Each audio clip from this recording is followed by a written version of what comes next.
Hello everybody, welcome to the next lecture. तो guys, इस lecture में अब हम ये देखेंगे कि कैसे आप iLog का यूज करके रोज के साथ साथ साइमल्टेनियसली कॉलम्स को भी एक्सेस कर सकते हैं। जी हाँ गाइस, आपने बिल्कुल सही सुना कि अब हम आपको एक नई चीज दिखाने जा रहे हैं जिसमें आप iLog के थ्रू कॉलम्स को भी एक्सेस कर सकते हैं। ठीक है, हालांकि उनको एक्सेस करने का तरीका iLog के केस में थोड़ा सा अलग हो जाएगा। ये वैसा तरीका नहीं होगा जैसे आपने कुछ प्रीवियस लेक्चर्स में देखा, जहाँ पे हम कॉलम्स को एक्सेस करने के लिए डाटा फ्रेम के स्क्वायर पैकेट्स के अंदर और कॉलम्स के नाम की एक लिस्ट पास कर दिया करते थे। ये उससे थोड़ा सा अलग हुआ गाइज। तो चलिए गाइज, अब हम देखते हैं कि ये काम हम कैसे कर सकते हैं। तो जैसा कि आप देख पा रहे हैं कि हमारे पास एग्जांपल के तौर पे एक बहुत ही छोटा सा डाटा फ्रेम है जिसमें 4 रोज हैं, 0 1 2 3 इंडेक्स तक, और 3 कॉलम्स हैं, नेम एज और कंट्री।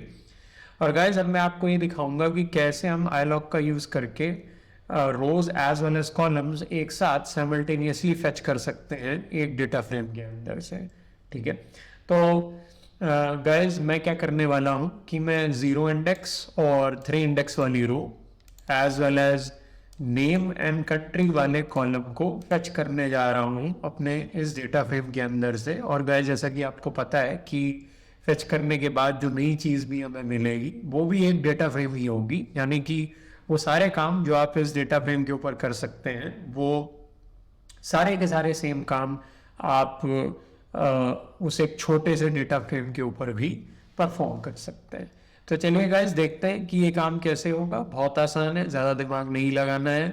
चलिए देखते हैं गाइस। तो df.ilog, ठीक है, और आपको पता ही है गाइस कि जब हम iLog लिखते हैं तो स्क्वायर ब्रैकेट्स के अंदर हम रो के इंडेसेस पास करते हैं, यानी कि उन रोज के इंडेसेस जो हमें अपने डेटा फ्रेम के अंदर से फेच करनी है, और उन इंडेसेस को हम एक लिस्ट के अंदर पास कर देते हैं, यानी कि 0,3। ठीक है, यहाँ तक तो गाइज आपको पता ही है।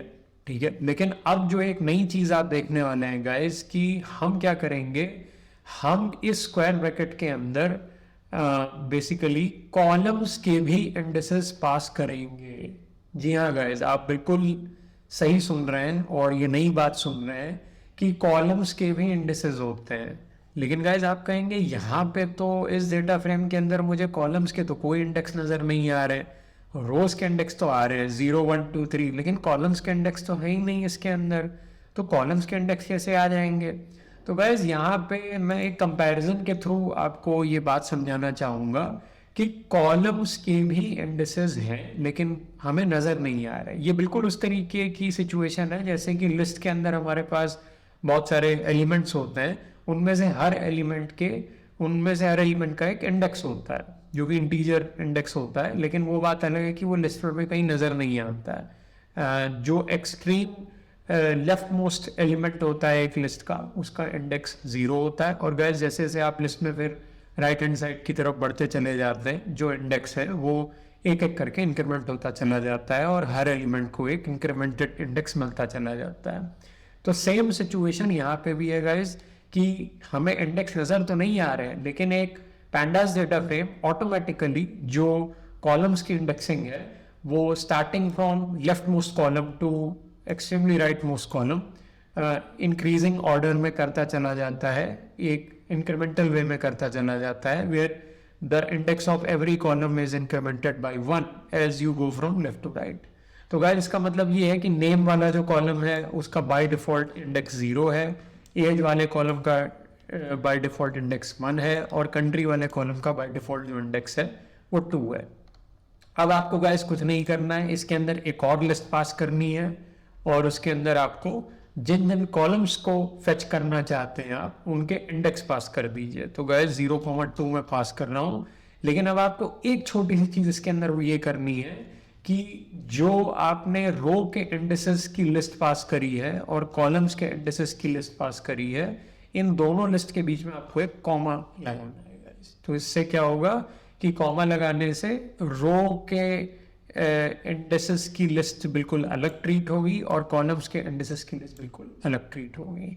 ठीक है, तो गाइज ये एक बहुत ही इंपॉर्टेंट चीज़ है जो मैं आपको भी बताने जा रहा हूँ, और वो ये है गाइस कि आप आई लॉक का यूज़ करके कॉलम्स को भी एक्सेस कर सकते हैं, लेकिन इस बात का ध्यान रखना है आपको कि जो आई लॉक का स्क्वायर ब्रैकेट है उसके अंदर आप कॉलम्स के नेम्स की लिस्ट पास नहीं कर सकते, ये अलाउड नहीं है गाइस। अगर आप ऐसा करेंगे तो एरर आ जाएगा, ठीक है। तो आई लॉक के स्क्वायर ब्रैकेट्स के अंदर ऐसा करना अलाउड नहीं है। आई लॉक के अंदर आपको जो भी चीज देनी है वो इंटीजर्स की फॉर्म में ही होनी चाहिए, and that is why guys यहाँ पे आई लिखा हुआ है, जहां पे आई का मतलब होता है इंटीजर। तो इसका मतलब आई लॉक के स्क्वायर ब्रैकेट्स के अंदर आप जो भी दे रहे हैं, भले वो कॉलम्स के इंडिसेस हो, भले वो रोज के इंडिसेस हो, वो इंटीजर फॉर्म में ही होने चाहिए, ठीक है।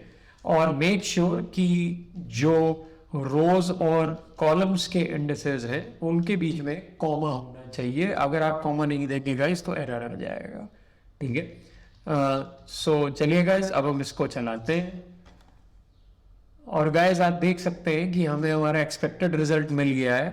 जैसा कि एक्सपेक्टेड था कि हम साइमल्टेनियसली 0 इंडेक्स और 3 इंडेक्स वाली रो को फेच कर रहे हैं, और उसी के साथ साथ हम नेम और कंट्री वाले कॉलम को भी फेच कर रहे हैं। तो हमारे सामने हमारा एक उसका भी एक मिनिएचर वर्जन आ गया है, हमारे पूरे डेटा फ्रेम का भी एक और छोटा सा वर्जन आ गया है जिसमें 0 और 3 इंडेक्स वाली रोज है और नेम है कंट्री वाली रोज है गाइस।